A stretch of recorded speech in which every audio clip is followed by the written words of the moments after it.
but I was hacked. So I do finance for a living, and I'm aware of all the phishing scams in the world out there, and I'm aware of what kind of hacks can happen on checking accounts in particular, which is what happened to mine. So I want to tell you what happened, what I could have and should have done to prevent it, and why you want to do those things, because it's not funny. I was hacked for $10,000, a little bit over $10,000 over a month and a half period. Hey, I'm Pam Pryor, and this is the Cash Flow Podcast. We're going to talk about everything related to money in your business. Without further ado, let's hop right in. And welcome back to Cash Flow. We've got an interesting one for you today. Ticketmaster was hacked. That's what we're going to talk about in our news segment. And in our Buck's Tale, we're going to talk about the fact that I was hacked. And then our beer today, I'm really looking forward to. It's from Yards Brewing Company, and it's called Level Up Tropical. So let's hop right on in and taste that beer.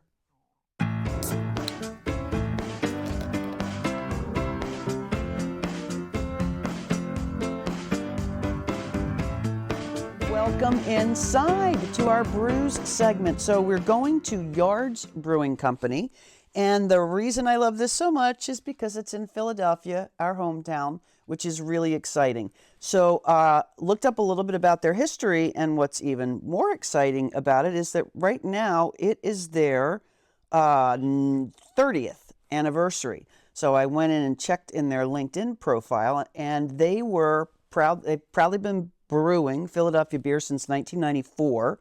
So they were a regional craft producer and grew from a garage-based brewery or operation in Manayunk, Pennsylvania, which is a beautiful part of our Philadelphia city, to their current brewery and tap room that's in the Northern Liberty section of the city.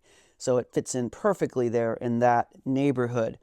And most recently, they were named, I'm going to get this exactly right, the best local brewery by popular vote in Philadelphia in the magazine's Best of Philly 2018 issue.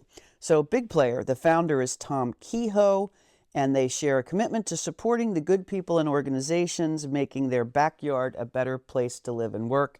That backyard is Philadelphia, and we're glad to have them as a brewery. So their tagline is "Brew unto others," as you would have them brew unto you, I suppose. Now, the other thing I wanted to read is a little bit about the profile of this beer, because it's not the kind I would normally get. So it's a legit India Pale Ale, and we'll take a look at its color here in a minute.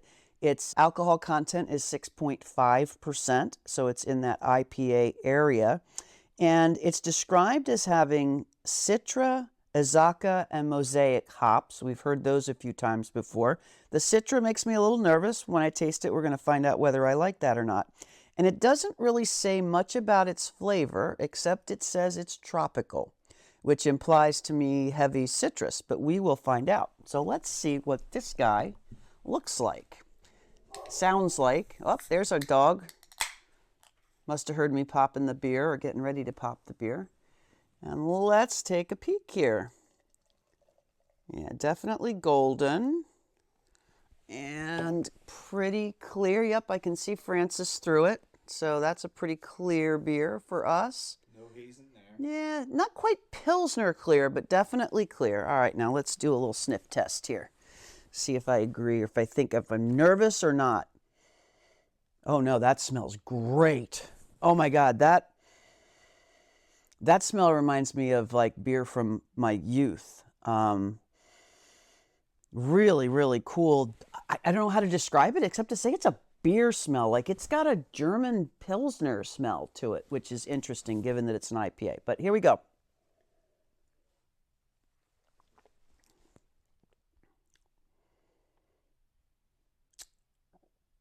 I like that. So there's a strange thing happening in that there is this weird kind of Pilsner-y thing that comes in with the IPA taste. So you get the choppiness, the kind of bite of the IPA, but it's almost immediately smoothed out by this follow-on taste that I can't quite classify except to say that it's smooth. So you get the bite, and then like almost immediately it relaxes in your mouth. And that's really nice because it makes it very easy to look forward to the next step. I don't know if you're an IPA drinker, but if you are, you know that it's an acquired taste, I think. I used to only drink like literally Belgian beers. And a dear, dear friend of mine, Jeff Dinsmore, made me try these IPAs a few times over and over. Well, it turns out I am fully an IPA lover now, and anything else doesn't quite live up. But this is very, very good. So one of the things I give you my Pam's Brew KPI. What do we call it? PB KPI. We were doing this on a 1 to 10 scale, but what I found was I think it was hard for me to be consistent across each of our brew segments on that scoring system. So my wonderful producer Francis has suggested, and I love it, that we switch to a 1 to 5 scale. Oop, there was my IPA burp. That we switch to a 1 to 5 scale. And I think that's a great idea, because that means kind of if it's below 3, I'd drink it. If it's a 3, I'd probably drink it if you gave it to me again. If it's a 2, I might sip it if you gave it to me again. If it's a 1, I'm not touching it. If it's a 4, I'm going to order this thing and I'm going to like it. And if it's a 5, I will seek it out and drink it. So this one I would give very easily a 4. So this is one that for sure, if I'm we should probably write those definitions down so I don't forget them, Francis. But I would definitely give this a 4. So if this were a restaurant on a menu, I would order it. It's a really cool taste, and if you are an IPA lover, you might be in for a surprise with this kind of calming, soothing thing that happens at the end of it. In any event, it's a good thing to sip on before you think about whether or not you were affected by the Ticketmaster hack, which we're going to talk about next.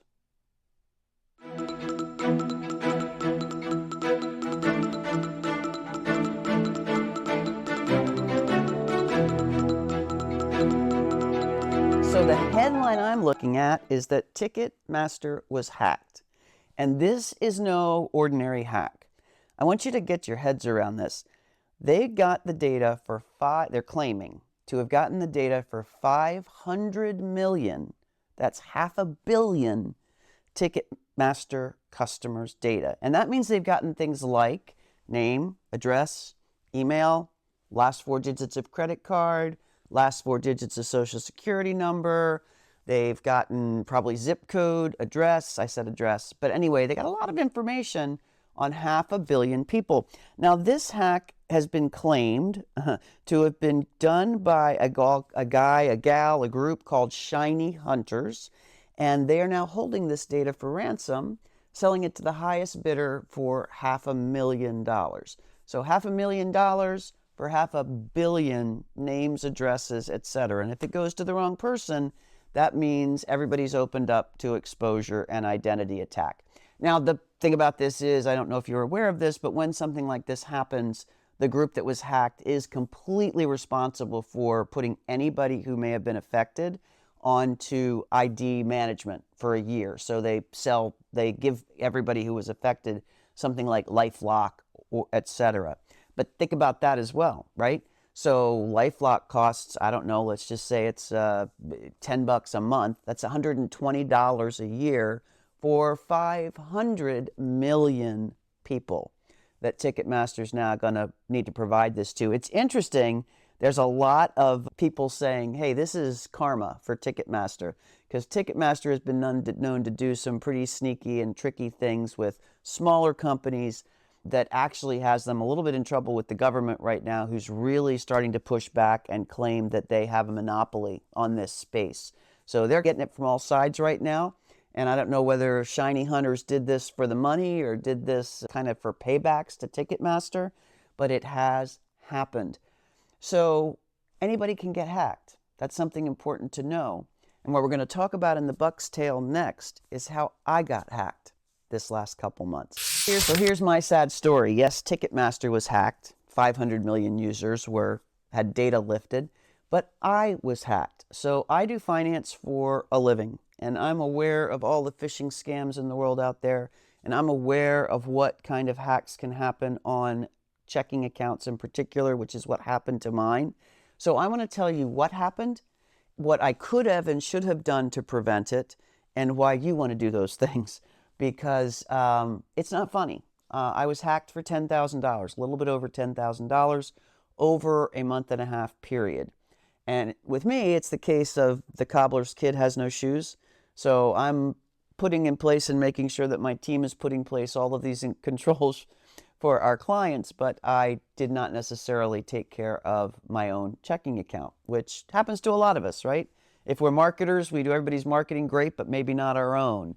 If we're plumbers, we may have everybody else's plumbing working, but we've, haven't yet dealt with the clog in our own drain back at the house. But this isn't a story I'm proud to tell you, but it is a story I think is important to tell you. So what happened? Essentially, somebody managed to get a direct debit out of my checking account. Now, what that means is normally that's things like if you have payroll, Gusto, or JustWorks, or QuickBooks will hit your checking account with the debit to pull the money out and pay the payroll or whatever it might be. You might have other things set up. Some people pay their utility bills by an ACH debit. It's pretty much anybody that you've given authority to take money out of your account uses this ACH debit to do it. Well, apparently, sometimes people can figure out how to, not apparently, I know this, how to automatically debit your checking account and have you not know about it. And it could be that they swipe your debit card number, just like they do with credit card fraud, but they can back into it and do these ACHs.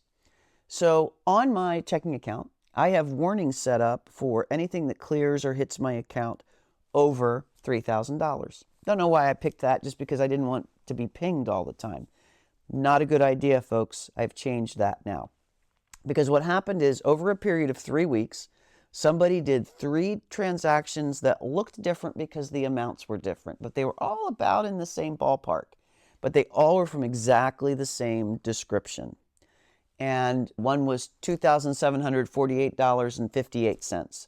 One was $2,812.96. And then one was a little bit later. And quite honestly, I was behind on closing my books, which I recommend you never do. Make sure that you have bookkeepers closing your books every single month and probably checking your accounts every week. And that's something we do for every single one of our clients that we do bookkeeping for.